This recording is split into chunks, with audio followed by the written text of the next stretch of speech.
soy estudiante de séptimo semestre de medicina y junto con mi compañero Felipe Velázquez, hoy les vamos a hablar de cómo debe ser el enfoque de un paciente con un derrame pleural.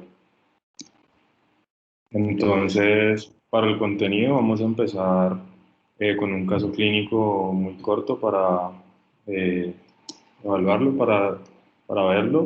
Después vamos a ver unos conceptos básicos a nivel de la fisiología y la anatomía pleural. Vamos a hacer la definición del derrame pleural, hablar de la epidemiología, de la etiología y de cómo debe ser el enfoque del derrame pleural basándonos en la clínica, en las imágenes, en el análisis del líquido pleural, en el análisis microbiológico y pues las conclusiones ya para cerrar. Bueno, entonces vamos a empezar con el caso clínico. Pues primero esta presentación es muy importante porque hay más de 50 causas que me provocan un derrame pleural, entonces es importante irle enfocando sistemáticamente. Esta paciente consulta el 9 de octubre del 2020, se llama Rosalena Franco, tiene 52 años, nace en Puerto Tejada pero vive en Cali, es afrodescendiente, no terminó el bachillerato, es ama de casa, se encuentra casada y el motivo de consulta de la paciente es que algo le salió mal en la resonancia. En cuanto a la enfermedad actual, tenemos básicamente una paciente de 52 años que acude a consulta a presentar resultados anormales en la resonancia magnética nuclear de rutina para tamizaje de CA de mama. Se ha realizado dicho tamizaje desde hace 13 años debido a una importante historia familiar. A los 20 años se le realizó una biopsia excisional debido a un fibroadenoma y a los 33 años presenta cambios fibroquísticos. Presentó disnea hace 10 años, posterior a una laparotomía exploratoria y una cistectomía de ovario derecho por masa de 3 milímetros.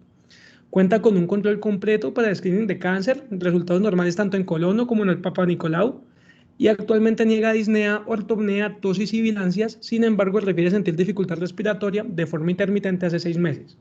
No hay presencia de dolor torácico, ni dolor abdominal, no hay mialgia, no artralgia, ni edema periférico. Antecedentes patológicos, la paciente cuenta con una neoplasia intraepitelial cervical, una infección por el virus de herpes simple tipo 1, una taquicardia supraventricular y una enfermedad de reflujo gastroesofágico moderada. Farmacológicos, valaciclovir, dependiendo de la necesidad, y omeprazol. Tóxicos, consumo esporádico de alcohol, pero niega consumo de tabaco y de sustancias psicoactivas. Familiares, hay antecedentes de carcinoma lobular bilateral de la mama, tanto en madre como abuela materna, y CA de próstata en el padre. Es alérgica al látex y a las sulfas, niega traumáticos y quirúrgicos. Es el LIP, que es la decisión electroquirúrgica con ASA, específicamente para la neoplasia intraepitelial del cérvix uterino. Tuvo cesárea, laparotomía exploratoria y cistectomía de ovario derecho. Viene con signos vitales relativamente normales, frecuencia cardíaca de 74 latidos por minuto, respiratoria en 16, temperatura de 36,6, presión arterial 117,56 y una saturación arterial de oxígeno en 98%, cabeza y cuello con conjuntivas rosadas, estrellas anictéricas, las mucosas húmedas, no hay adenopatías cervicales, en tórax se conserva el murmullo vesicular, no hay ruidos sobreagregados ni tampoco hipoventilación en base pulmonar derecha, el frémito vocal conservado y los ruidos cardíacos rítmicos sin soplos. El abdomen es blando, no depresible, sin signos de irritación peritoneal, no hay masas y no hay megalias a la palpación. En cuanto a las extremidades, hay ausencia de rash, edema, no hay eritema, no hay dolor ni derrame intraarticular o sinovitis.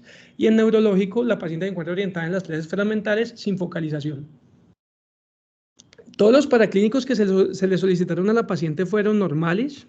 En las primeras dos imágenes vemos una radiografía de tórax postero-anterior, donde no hay hallazgos anormales, no hay prominencia de los cilios pulmonares, no hay cardiomegalia, no hay lesiones cavitarias apicales, tampoco hay lesiones tipo empiema o derrame paraneumónico y se toma una proyección lateral que también es normal. Hay tres imágenes abajo. La imagen A es una resonancia magnética ponderada en T2, donde lo que se va a observar es un pequeño derrame pleural en el hemitórax derecho. La imagen B es un TAC contrastado, donde también se ve una lesión hiperdensa en el hemitórax derecho de bajo volumen. Y la imagen C, que es una proyección muy importante, sobre todo en el enfoque al derrame pleural, que es la proyección de decúbito lateral con rayo horizontal, donde sí se observa un pequeño derrame pleural a nivel de la fisura menor. En cuanto al diagnóstico, entonces el diagnóstico de esta paciente corresponde a un síndrome clínico que se llama síndrome de Emmons-Meigs. Este síndrome tiene una triada clínica que consiste en ascitis o presencia de líquido libre en cavidad pélvica, acompañado de derrame pleural y una masa ovárica. A esta paciente se le encuentra la masa ovárica porque durante la observación clínica ella desarrolla hematuria, hemorragia uterina, distensión abdominal, dolor y urgencia urinaria. Se le tomó una resonancia magnética ponderada en T2, donde se observa una masa aproximadamente de 9 centímetros en relación anterior con el cuerpo uterino, directamente relacionado con el ligamento ancho y con el líquido en cavidad pélvica. Además, hay una masa a nivel del ovario izquierdo y es una masa de orden sólido. En cuanto a los hallazgos histopatológicos, sobre todo en la imagen B, podemos observar unas células foliculares, pero unas células fusiformes, donde hay una proliferación en tipo de crecimiento fascicular. También vemos unas placas hialinas y un infiltrado de colágeno. Todo esto es consistente con un fibroma ovárico. El fibroma ovárico es la masa sólida, es la masa sólida benigna de ovario, la más frecuente. 4% de las masas corresponden al fibroma y el aproximadamente 80-90% de las masas ováricas van a ser de tipo benigno, siendo el más frecuente el cistoadenoma. Cuanto al concepto anatómico, es importante reconocer que el pulmón pues, tiene básicamente una cavidad pleural.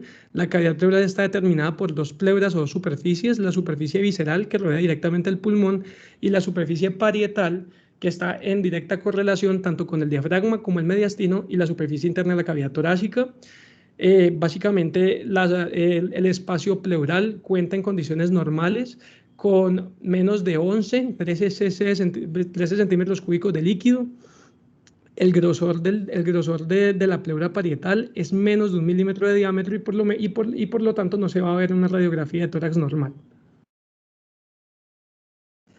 Histológicamente, el espacio pleural está constituido, tapizado por las células mesoteliales metabólicamente activas que participan en la producción de TGF-beta, y de otro tipo de óxido nítrico, que es un vasodilatador endógeno, y básicamente la razón por la cual en condiciones normales no hay derrame pleural es porque hay un equilibrio entre la presión oncótica e hidrostática dentro de la circulación pulmonar y la circulación sistémica y el espacio pleural.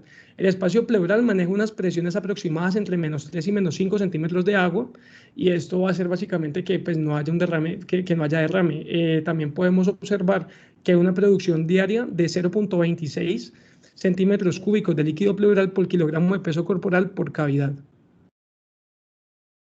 Y esto pues también indicaría que el derrame pleural se puede producir por uno de dos mecanismos. O se produce por un aumento de la producción del líquido pleural o por una disminución en el drenaje linfático. El drenaje linfático ocurre predominantemente a nivel del espacio parietal, como se puede ver en la imagen. Bueno, entonces, para definir el derrame pleural, como ya mencionó mi compañero, es cuando se produce una acumulación excesiva de líquido en la cavidad pleural y puede ser por los dos mecanismos ya previamente descritos, por un aumento de la producción o por una disminución de la reabsorción al saturar la reabsorción linfática. Esto va a ser muy importante puesto que los vasos linfáticos que están ubicados especialmente en la pleura parietal son los que van a hacer la reabsorción de todo el líquido pleural y ellos tienen la capacidad de funcionar hasta 20 veces más de su estado basal. Una vez se saturen esta capacidad de reabsorción del líquido pleural, es ya cuando se va a dar la acumulación del líquido y con la clínica característica una hipoventilación en el hemicampo pulmonar que está afectado, especialmente en las bases, y una disminución de las vibraciones vocales al examen físico.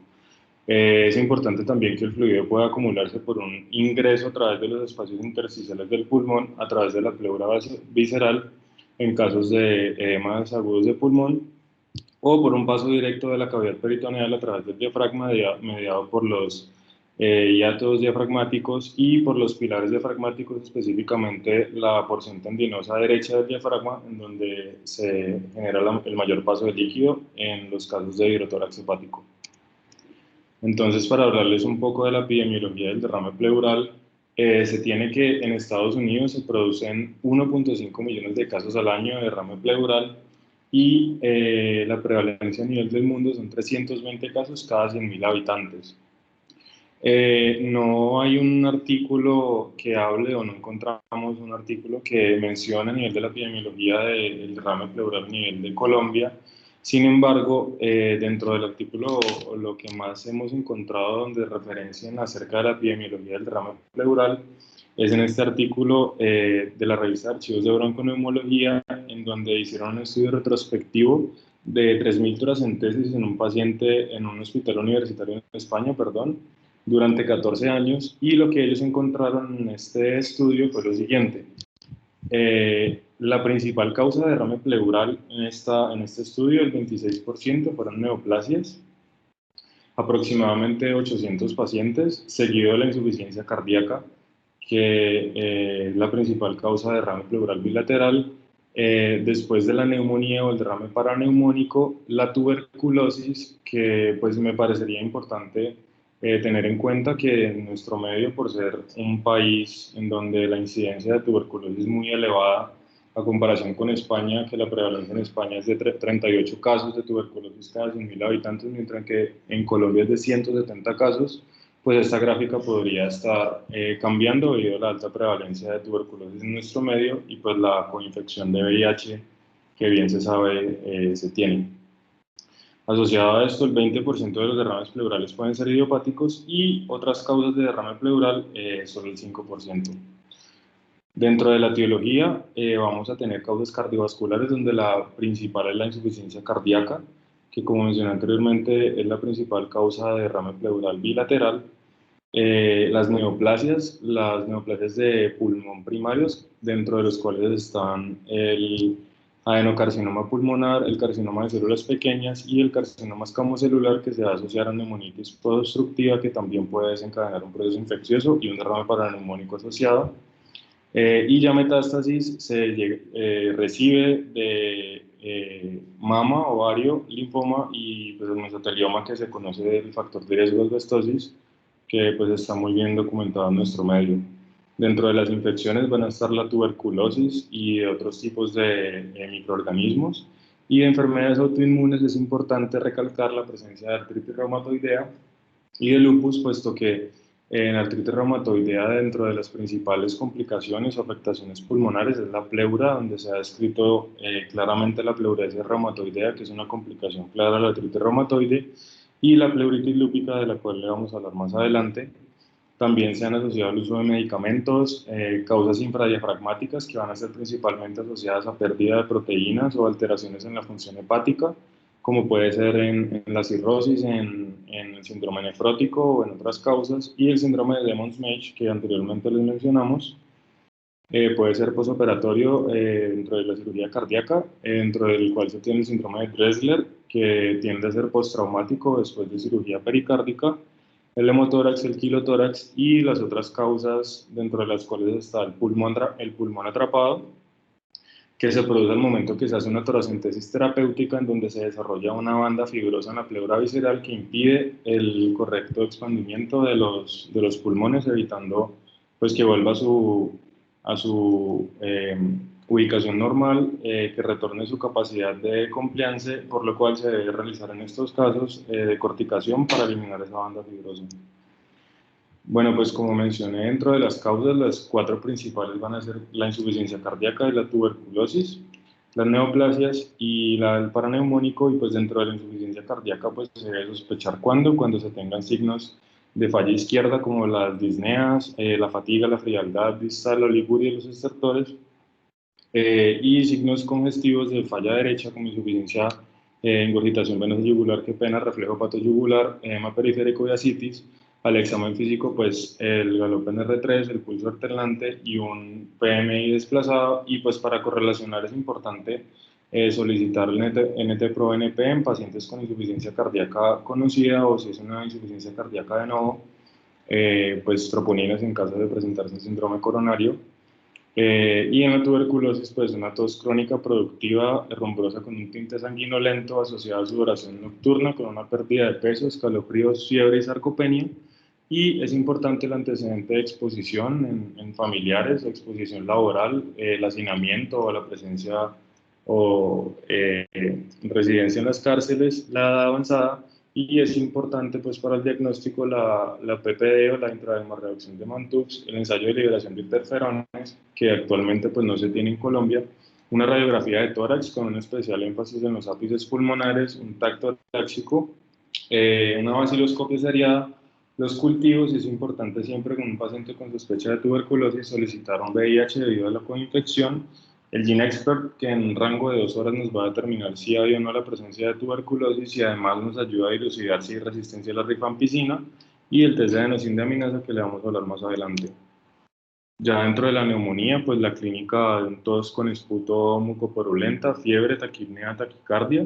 Es importante tener en cuenta los factores de riesgo, hacer una correcta estratificación de los pacientes y pues dentro de los paraclínicos para lograr determinarlo, pues una proteína C reactiva asociada a una radiografía de tórax en búsqueda de una consolidación, una neutrofilia periférica y hacer un GRAM, un esputo, un BUN, una creatinina. Y hay algo importante es que dentro del derrame paraneumónico se desarrolló el score de RAPID, que es un acróstico que nos sirve para determinar la función renal con el nitrógeno ureico sérico, con la edad, el fluido pleural si es o no purulento, la fuente de la infección y la albúmina sérica para lograr determinar el estado de nutrición del paciente. Este score de RAPID debe ser únicamente aplicado en los pacientes con neumonía previa diagnosticada que desarrollen un derrame paraneumónico y nos va a servir para determinar una mortalidad a 3 meses. De 0 a 2 puntos es una mortalidad de 1.5, 3 a 4 es un riesgo medio de 17% de mortalidad, de 5 a 7 alta mortalidad con hasta un 50% a 3 meses. Entonces, dentro del derrame paraneumónico es importante determinar si es adquirido en la comunidad o si es adquirido en el hospital. Si es adquirido en la comunidad, el principal patógeno que se ha reconocido desde siempre ha sido el Streptococcus pneumoniae o el neumococo, asociado a streptococos microorofílicos o anaerobios, que son los otros que pueden llegar a causar una neumonía adquirida en la comunidad asociada a un derrame paraneumónico. Y los que son adquiridos en el hospital o nosocomiales, pues van a ser Staphylococcus aureus, y es importante tener en cuenta la presencia del Staphylococcus aureus resistente a meticilina, que usualmente tiende a expresar la leucocidina de Panton-Valentine, que puede estar asociada a una neumonía necrotizante con pues un derrame pleural también asociado, y los gram negativos, dentro de los cuales está Escherichia coli, Klebsiella y Pseudomonas, y algo muy importante es que dentro de las neumonías asociadas a ventiladores va a estar Staphylococcus aureus y Pseudomonas, que van a ser pues, los principales patógenos asociados. Y ya en neoplasia, pues sospechar en una pérdida de peso inexplicable, una fiebre de origen desconocido, un paciente sarcopénico con masas palpables, dolor o adenopatías. Siempre hablar los antecedentes familiares, como en el caso que les mencionamos, que la paciente tenía pues bastantes antecedentes de neoplasia en la familia. El uso de agentes de injuria como el tabaco, el alcohol, la presencia de cirrosis, reflujo gastroesofágico, virus del papiloma humano, VIH o Epstein-Barr. De igual manera, virus hepatotropos, antecedentes ocupacionales, radiación sea UV o ionizante, químicos y pues la utilidad de los marcadores tumorales y el hemograma. Algo muy importante, como ya lo mencioné anteriormente, la gran mayoría de derrames malignos van a ser asociados a metástasis de pulmón, mama y linfoma. Cuando hacen metástasis, inicialmente van a afectar la pleura visceral y seguido de eso la parietal, mientras que cuando es un mesotelioma, la metástasis inicialmente va a afectar la pleura parietal y de seguido va a envolver la pleura visceral. Y algo muy importante también es el derrame paramaligno, en donde no hay infiltración pleural, pero los cambios secundarios o las metástasis secundarias a esta neoplasia pues van a causar el derrame, como en el caso de una infiltración pericárdica o una neumonitis obstructiva. Dentro de los mecanismos fisiopatológicos que se tienen o que se han postulado como causas de derrame pleural, un ejemplo es la insuficiencia cardíaca por la congestión. Va a haber un aumento de la presión hidrostática, en hipoalbuminemia, un síndrome nefrótico, una disminución de la presión oncótica, ya asociada a un incremento de la permeabilidad capilar en la circulación pleural por tuberculosis o metástasis pleural, si hay una obstrucción del drenaje linfático asociado a masas mediastinales que pueden debutar con un síndrome de vena cava superior, un desplazamiento de líquidos desde otras cavidades, como les mencioné anteriormente, en el hidrotórax hepático, un atrapamiento pulmonar como causa de una toracentesis terapéutica, una ruptura con presión del conducto torácico que puede debutar con un quilotórax o una ruptura vascular que puede causar un hemotórax. Bueno, en cuanto a las imágenes diagnósticas, tenemos 5 modalidades principales: radiografía de tórax, una ecografía pleural, un TAC de tórax, un PET-CT o una resonancia magnética. Siempre la primera ayuda diagnóstica que vamos a solicitar para evaluar a un paciente con derrame pleural va a ser la radiografía de tórax. Esta radiografía de tórax se debe mandar en 2 proyecciones. Siempre se debe mandar en 2 proyecciones para derrame pleural. La primera va a ser postero anterior y la segunda en decúbito lateral con rayo horizontal. La segunda modalidad diagnóstica más importante es la ecografía pleural porque es tanto diagnóstica como terapéutica, específicamente para guiar toracocentesis y para guiar la toma de biopsia. Ahorita vamos a explicar un poco más de eso. Y las últimas dos, el PET-CT y la resonancia magnética, es importante reconocer que no se van a solicitar de manera sistemática o de forma rutinaria. Por varias cosas, el PET-CT tiene muchos falsos positivos y negativos, falsos positivos en el caso de empiema y en infecciones de espacio pleural, y la resonancia magnética nuclear no va a proporcionar imágenes de buena calidad debido a que intervienen movimientos respiratorios y el latido cardíaco. Por lo tanto, la calidad de la imagen no va a ser igual que con las otras modalidades diagnósticas que se tienen en la práctica clínica actual.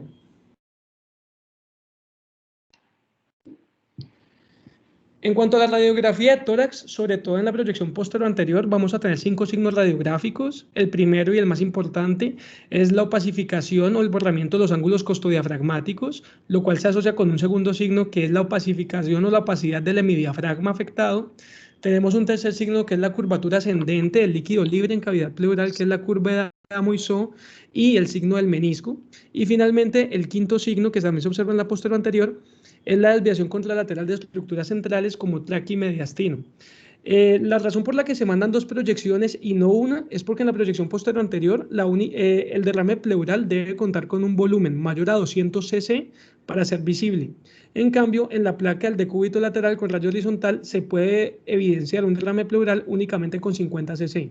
Por ende, siempre en la evaluación del derrame pleural tengo que mandar estas 2 placas. Ya luego tenemos el derrame pleural masivo, que se define como aquel derrame que tiene un volumen mayor a 1.5 litros, que se asocia a inestabilidad hemodinámica o respiratoria y va a tener principalmente 3 causas. Tuberculosis pleural, un derrame paraneumónico o un proceso neoplásico que se puede llegar a sospechar en radiografía de tórax con un engrosamiento de la pleura mayor a 1 centímetro. De igual manera, también se tiene otro signo radiológico, que es el signo de la silueta, que es una opacidad de las estructuras adyacentes al derrame pleural, ya que al tener la misma densidad de líquido, van a ser ocultas por el líquido presente en cavidad. Bueno, en cuanto a la ecografía, y por qué es un examen tan importante, primero es porque es de bajo costo, no es invasivo, tiene un 100% de sensibilidad con 99.7% de especificidad para identificar el derrame pleural, como se puede observar en la imagen, es un derrame pleural del hemitórax izquierdo en relación con cavidades cardíacas, como el aurículo izquierdo, el ventrículo izquierdo y el pericardio. Y es de gran utilidad en 3 momentos clave, antes, durante y después de la toracocentesis, teniendo en cuenta que este proceso de visualización ecográfica va a ser realizado con las líneas anatómicas y las líneas semiológicas, axilares media, anterior, posterior y las líneas paravertebrales. Entonces, ¿cuál es la ventaja de la ecografía antes de la toracentesis? Básicamente me identifica bien cuál va a ser el sitio ideal para la punción, me determina la presencia y me puede cuantificar de manera precisa el volumen del derrame y me permite realizar diagnósticos diferenciales en cuanto a si mi masa es si la lesión es hipoecoica o hiperecogénica, dependiendo de si la masa es sólida o quística. Tiene mayor precisión diagnóstica que el TAC para identificar loculaciones o tabicaciones del derrame pleural. Si hay hiperecogenicidad en las lesiones pleurales, por lo general eso indica pus, por ende estaríamos hablando de empiema o un derrame paraneumónico complicado, y tiene una sensibilidad del 79% con especificidad del 100% para etiología neoplásica. Es decir, siempre que se realice una ecografía y yo tenga un borde o un engrosamiento pleural, específicamente la pleura visceral, en más de 1 centímetro, y tenga nodularidades de la pleura, es 100% específico para etiología neoplásica. También se puede medir el engrosamiento diafragmático con la nodularidad del diafragma. Y eso lo podemos ver en la imagen A, que es el derrame pleural en directa asociación con el diafragma y cómo este se puede engrosar y tener un borde nodular, lo cual me indicaría un proceso neoplásico. La ecografía durante la toracentesis me reduce complicaciones asociadas al mismo proceso terapéutico y diagnóstico, por ejemplo, la punción de órganos intraabdominales, el edema ex vacuo, el reflejo vagal y la punción frustra. Todos estos efectos adversos se explicarán posteriormente. Y es de gran utilidad terapéutica y diagnóstica porque por medio de la ecografía yo puedo guiar la toma de biopsia excisional específicamente y también puedo guiar la colocación de un catéter. Este catéter puede ser de drenaje o un catéter crónico. Y posteriormente yo puedo evaluar la presencia de neumotórax en caso de que haya un efecto adverso debido a la misma toracentesis, y también puedo calcular o cuantificar el volumen remanente del derrame y su velocidad de producción. Bueno, en cuanto al TAC de tórax, lo primero para tener en cuenta es que yo lo debo realizar o lo debo solicitar antes de haber evacuado completamente el derrame, con el objetivo de valorar bien las anormalidades pleurales. Siempre que se mande un TAC de tórax para derrame pleural debe ser contrastado, y el contraste va a ser en fase venosa, es decir, la toma o el corte axial se va a tomar entre 60 y 90 segundos después de haber aplicado el contraste endovenoso. La imagen se debe extender desde el hemiabdomen superior hasta las glándulas suprarrenales, y la gran ventaja diagnóstica del TAC es que me puede identificar tanto la cavidad pleural como el parénquima y el mediastino, y los puedo evaluar al mismo tiempo. Los 5 signos clásicos del empiema en el TAC, en primer lugar, corresponden básicamente a un aumento de la captación del contraste endovenoso en fase venosa. Hay engrosamiento pleural en el 80% de los casos. El derrame loculado es lo más frecuente en este tipo de pacientes. Se pueden observar adenopatías mediastínicas menores a 2 centímetros. Y el último hallazgo del empiema es una atenuación de la grasa extrapleural que se encuentra entre las costillas y la pleura parietal. Bueno, entonces ya hablando un poco del estudio del líquido pleural, básicamente este se va a dividir en 5 momentos clave. Tenemos el análisis físico-químico, el recuento diferencial, el pH, la citología y el estudio microbiológico, donde tenemos en cuenta la tinción de Gram y medios de cultivo, tanto para aerobios como anaerobios. La toracentesis tiene 2 funciones, tanto diagnóstica como terapéutica. Diagnóstica consiste en la extracción de un pequeño volumen del derrame pleural, aproximadamente entre 50 y 100 centímetros cúbicos, y terapéutica cuando yo debo extraer la mayor cantidad de volumen que pueda de manera gradual, no lo puedo hacer de manera inmediata, tiene que ser gradual, con el objetivo de aliviar la disnea, de aliviar los signos de inestabilidad hemodinámica del paciente o incluso de evacuar la infección de cavidad pleural. Además, también al extraer la mayor cantidad de volumen posible en una toracentesis terapéutica, puedo mejorar la visibilidad radiográfica y tomográfica, y puedo evaluar la velocidad de reproducción del derrame en caso de que un paciente tenga una neoplasia, donde tienden a haber derrames masivos al igual que en el empiema. Debe realizarse en el entorno hospitalario para evitar efectos adversos. El INR de mi paciente debe ser menor a 1.5 debido al alto riesgo de sangrado. Siempre, antes de realizar la toracentesis, tengo que tener una placa de tórax disponible. La punción siempre también debe ser dirigida por ecografía debido al alto riesgo de punción de órganos intraabdominales. Y la aguja que vamos a usar va a ser, pues específicamente, se recomienda la hipodérmica número 21. Las indicaciones de la toracentesis son apenas 4. La punción diagnóstica estará indicada siempre que la causa del derrame sea desconocida, o incluso si es una causa conocida pero con manifestaciones atípicas. Nicolás mencionó previamente que la principal causa del derrame pleural es la insuficiencia cardíaca. La insuficiencia cardíaca en el 80 al 90% de los casos va a ser un derrame pleural bilateral, y en caso de que fuera unilateral, va a ser unilateral con predominio del hemitórax derecho. Entonces, la manifestación atípica de la insuficiencia cardíaca en este caso sería un derrame unilateral, pero de hemitórax izquierdo. Ahí estaría indicada la punción diagnóstica. En segundo lugar, que mi paciente curse con un dolor torácico pleurítico. Tercera indicación es síntomas desproporcionados al volumen del derrame. Y el cuarto sería falta de respuesta terapéutica. Y los efectos adversos, como lo mencionamos anteriormente, es el edema ex vacuum, que tiene una incidencia del 0.2-0.5% de los pacientes, de la totalidad de pacientes sometidos a la toracentesis. Y el edema ex vacuum no es más que una disminución de la presión pleural por debajo de menos 20 centímetros de agua.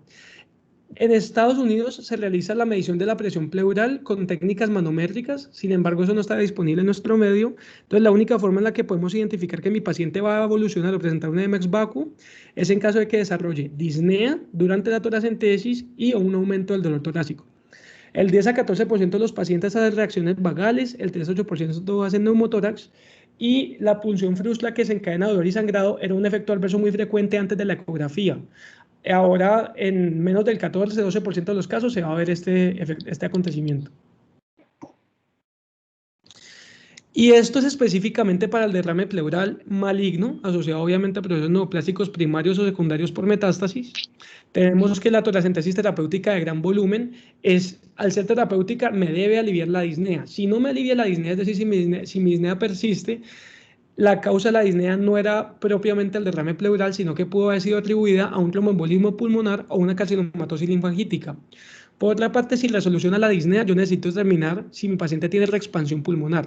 Si la tiene, está indicada la pleurodesis, que es una terapia vía toracoscópica donde se inserta talco para hacer una fusión de las dos láminas pleurales, tanto la parietal como la visceral, y de esta manera evitar la recurrencia del derrame pleural, o la colocación de un catéter de drenaje. Incluso se puede hacer la pleurodesis y la colocación de catéter de drenaje en una terapia mixta.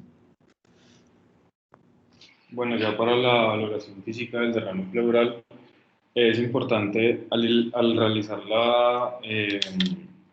la pleurocentesis diagnóstica, hacer una valoración física evaluando el color del líquido pleural extraído, donde podemos evaluar en la imagen de la izquierda que tiene un franco color rojo, que nos va a indicar obviamente un proceso hemático que tiene dentro del tubo de ensayo, y dentro de este derrame pleural con contenido de glóbulos rojos, pues podría ser que tiene o un derrame pleural maligno, o tiene un tromboembolismo pulmonar masivo subyacente o un hemotórax.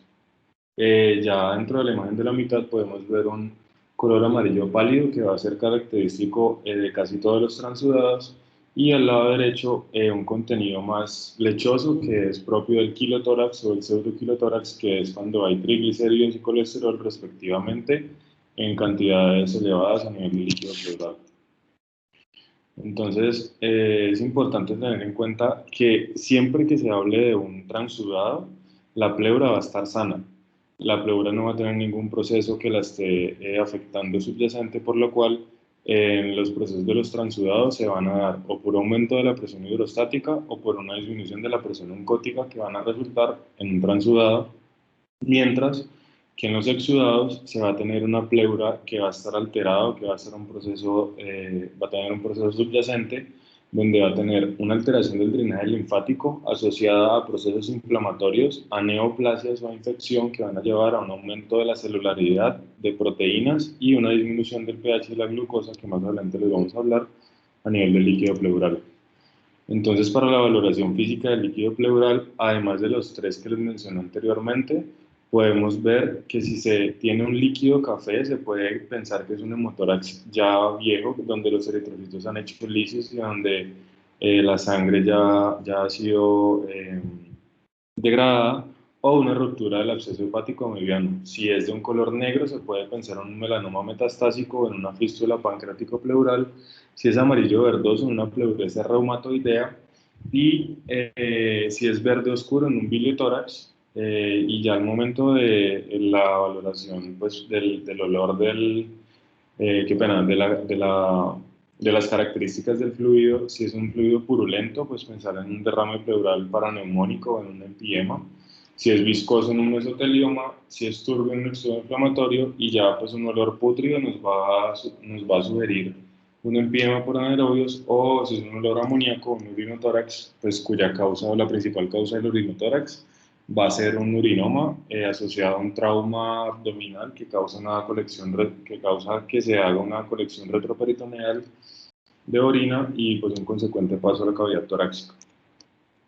Para valorar el pH, pues normalmente el pH del líquido pleural es de 7,6. Usualmente cuando se tiene un pH menor a 7,30 se va a correlacionar con tuberculosis, se va a correlacionar con neoplasias y con infecciones o con derrame paraneumónico, y este va a ser un factor pronóstico y terapéutico en el derrame paraneumónico y neoplásico, en donde los pacientes con un pH menor a 7,20 se deben llevar a toracentesis terapéutica, y en un paciente con un proceso neoplásico esto va a ser un factor que nos va a permitir entender que la respuesta al tratamiento va a ser menor y que tiene un peor pronóstico.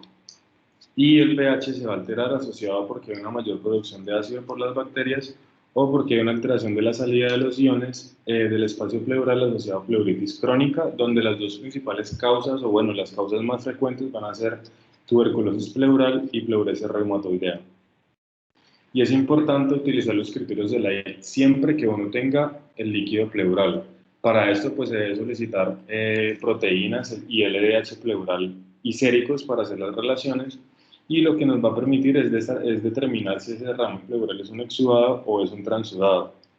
Y solo con un criterio ya va a ser suficiente para determinar el origen del derrame pleural. Entonces tenemos inicialmente una relación de las proteínas pleurales sobre las proteínas séricas mayor a 0,5, o una relación de LDH pleural sobre LDH sérico mayor a 0,6, o que el LDH pleural esté 2/3 por encima del límite superior del LDH sérico, pues del valor de rango del laboratorio, y pues podemos ver que tiene una sensibilidad casi del 100%. Y esa baja especificidad se trata principalmente debido a los falsos exudados que se clasifican en insuficiencia cardíaca, de los cuales ya les voy a hablar cómo lograr encontrarlos.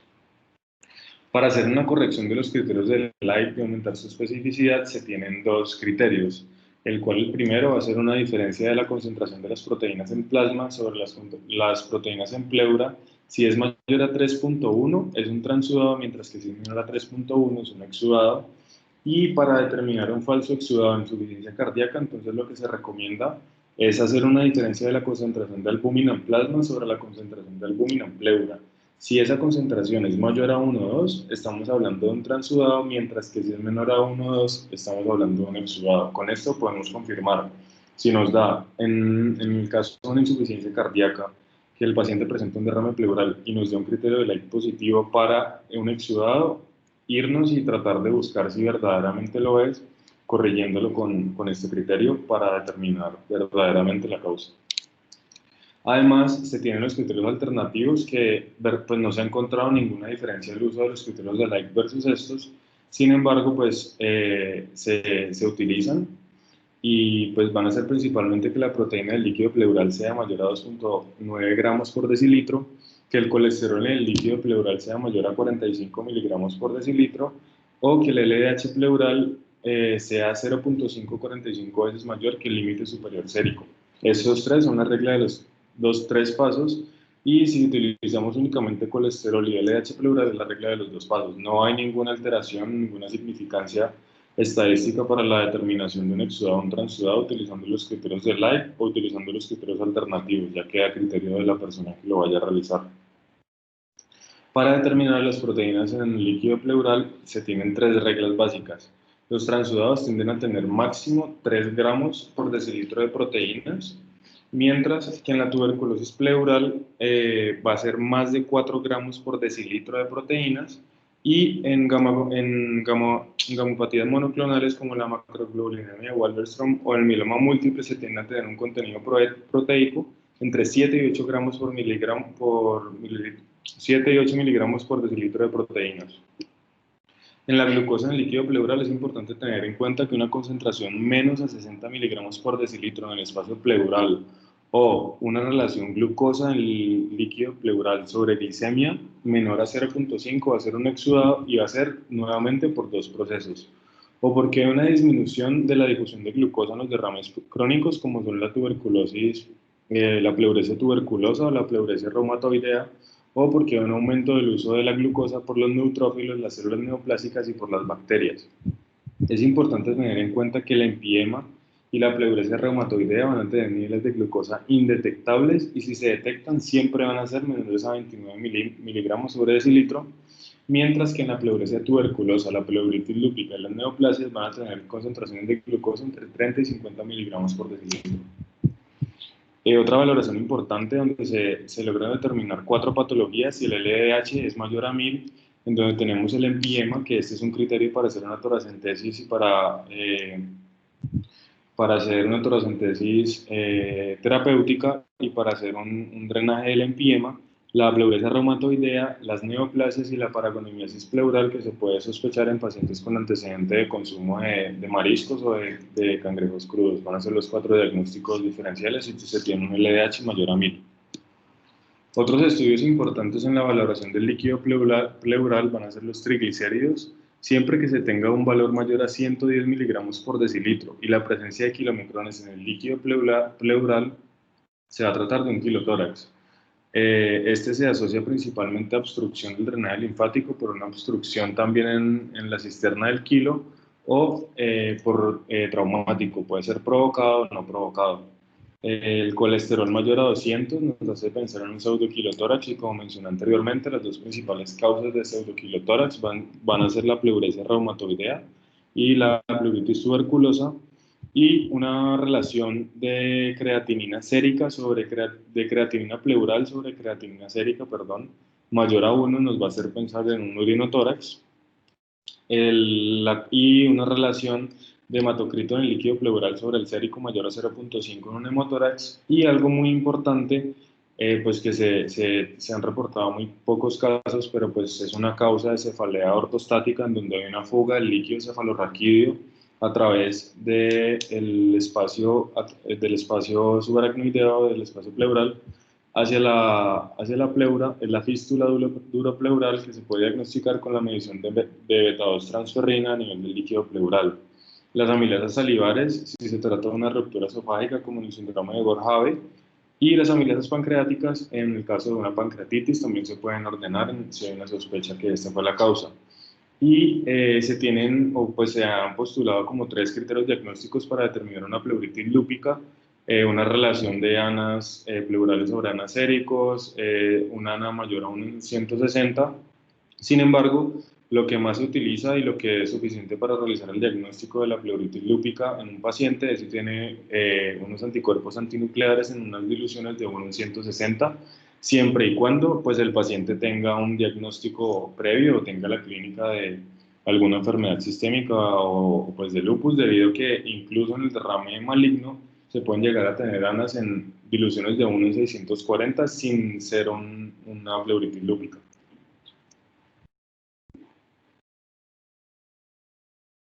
Bueno, toda toracentesis y toda la extracción del líquido pleural debe ser enviada al laboratorio de hematología. En el laboratorio de hematología se va a realizar un recuento diferencial y el objetivo del recuento diferencial es cada vez limitar más los diagnósticos diferenciales. Entonces, tenemos que se habla de linfocitosis en líquido pleural cuando representa más del 50% del recuento celular total. Y si es mayor al 50%, pensamos específicamente en neoplasias, tuberculosis pleural, tromboembolismo pulmonar o una pleuresia reumatoidea principalmente. Ahora, si la linfocitosis es entre el 85 y el 95% del recuento total, el primer diagnóstico que debemos sospechar es una tuberculosis pleural, seguido de linfoma sarcoidosis, pero la linfocitosis entre el 85 y 95% siempre nos hace sospechar una tuberculosis pleural. Es importante también tener en cuenta que los linfocitos me indican que el derrame pleural es de larga data. Debido básicamente a que siempre lo vamos a encontrar en procesos neoplásicos, reacciones inflamatorias granulomatosas crónicas como la sarcoidosis o la tuberculosis, o en procesos inmunorreumatológicos como la artritis o el lupus. Por otra parte, tenemos el estudio celular del líquido pleural a partir de neutrófilos. Los neutrófilos, a diferencia de los linfocitos, ya me indican procesos más agudos. Y también se define neutrofilia como más del 50% del recuento celular total. Hablamos de derrame pleural paraneumónico, que puede ser complicado o no complicado. TEP, TBC pleural en etapa temprana. Recordemos que la primera célula que hace diapédesis es el neutrófilo. Por lo tanto, así sea una infección por micobacterias o infecciones virales, la primera célula que vamos a ver incrementada va a ser los neutrófilos. Es importante hacer la cuantificación precisa, debido a que más de 50.000 células o neutrófilos por microlitro de líquido pleural me orienta hacia dos entidades diagnósticas únicamente. O es un derrame paraneumónico complicado o es un empiema. Y si es más de 10.000 células por microlitro, que sigue siendo considerablemente grande, teniendo en cuenta que el líquido pleural en condiciones basales es acelular, vamos a tener o una neumonía bacteriana o una pancreatitis aguda, donde vamos a pedir las amilasas, específicamente la isoenzima pancreática y la pleuritis lúpica.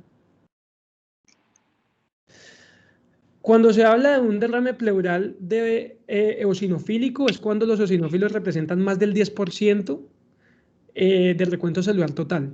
Esto me hace pensar principalmente en tres entidades: o es una parasitosis, o es un trauma torácico, o es una neoplasia, todo dependiendo del porcentaje. Si los eosinófilos representan más del 30% del derrame pleural, más del 30% del recuento celular total, la probabilidad diagnóstica de la neoplasia disminuye considerablemente y aumenta la posibilidad de una parasitosis o el síndrome de Church-Strauss, que es la misma granulomatosis eosinofílica con poliangelitis, como se ve en la imagen. Las células mesoteliales, básicamente en el líquido pleural normal, se encuentran en concentraciones bajas. se encuentran en concentraciones mucho más incrementadas cuando se habla de trasudados y en concentraciones variables cuando se habla de exudados. El verdadero uso, la verdadera ventaja de las células mesoteliales en el laboratorio es para valorar el exudado, porque si hay una proporción mayor al 5% de células mesoteliales con respecto al recuento celular total, es decir, si yo tengo más de 5% de células mesoteliales, es improbable el diagnóstico de una tuberculosis pleural. Entonces, para la evaluación de la tuberculosis, además del test de ADA, del GeneXpert, es importante evaluar las células mesoteliales. Los estudios microbiológicos básicamente son seis principales. Hablamos de la tinción de Gram, medios de cultivo, tanto para aerobios como anaerobios, la baciloscopia, medios de cultivo en medio sólido y en medio líquido tanto para tuberculosis. Ese es un ejemplo de Lowenstein-Jensen. Y test de amplificación de ácidos nucleicos como es el GeneXpert y también el test de ADA. Los cultivos tienen un rendimiento variable del 60%. Esto quiere decir que en el 40% de los casos de derrame pleural yo no voy a poder aislar microorganismos, por lo tanto no es específico ni sensible. En las neumonías adquiridas en comunidad, el 65% de los pacientes se logró aislar tanto Staphylococcus aureus como Streptococcus pneumoniae. Los gérmenes gram negativos se aíslan con mucha menos frecuencia, entre 2 y 34%, y ya cuando hablamos de una neumonía que es asociada al cuidado de salud o la neumonía nosocomial, principalmente vamos a sospechar de microorganismos resistentes como el Staphylococcus aureus resistente a la meticilina y gram negativos como pseudomonas. La baciloscopia del cultivo, pues verdaderamente tienen pésimo rendimiento diagnóstico para la tuberculosis pleural o para pleuresias por reacciones granulomatosas crónicas. La baciloscopia es positiva en menos del 5% de los casos de TBC pleural y el cultivo en medio de Lowenstein-Jensen, además de que también es poco sensible y específico porque menos de los 20% de los casos en pacientes VIH negativos pues sale positivo el cultivo, es que debido a que la micobacteria es un microorganismo de crecimiento lento, pues vamos a tener resultados en 8 a 12 semanas. Y el cultivo en líquido pleural, pues a nivel de medio líquido, que es el Bactec o el Megit, pues genera un crecimiento mucho más rápido y me puede aumentar incluso en el doble la especificidad y la sensibilidad del medio de cultivo. Y pues esta es una prueba muy importante para la tuberculosis pulmonar. Pues en estos momentos no se ha escrito mucho su utilidad en la tuberculosis pleural. Para la tuberculosis pulmonar tiene una especificidad del 91-97%, con sensibilidad del 60-70%. Esta sensibilidad baja es más que todo por aspectos técnicos y por la naturaleza pausivacilar de la enfermedad. Su uso rutinario no está indicado porque es una prueba extremadamente cara. Y el GeneXpert me permite identificar, en primer lugar, una infección por Mycobacterium tuberculosis y en segundo lugar, la resistencia a la rifampicina y todo esto en una hora 45 minutos. El proceso es muy básico, básicamente se toma la prueba o la muestra de esputo. La muestra de esputo apenas 2 centímetros cúbicos se necesitan para poner en el cartucho que va a leer posteriormente la plataforma y en una hora 45 minutos o 2 horas ya tendremos el resultado si el paciente tiene una infección por tuberculosis y si esa tuberculosis se podría tratar o no con rifampicina.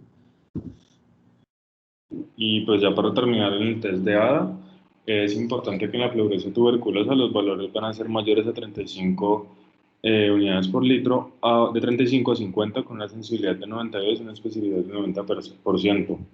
En el derrame pleural maligno es menor a 40 el test de ADA y siempre se debe hablar con un contexto clínico. El punto de corte que se ha utilizado para diagnosticar una tuberculosis, pues una tuberculosis pleural, es mayor a 40.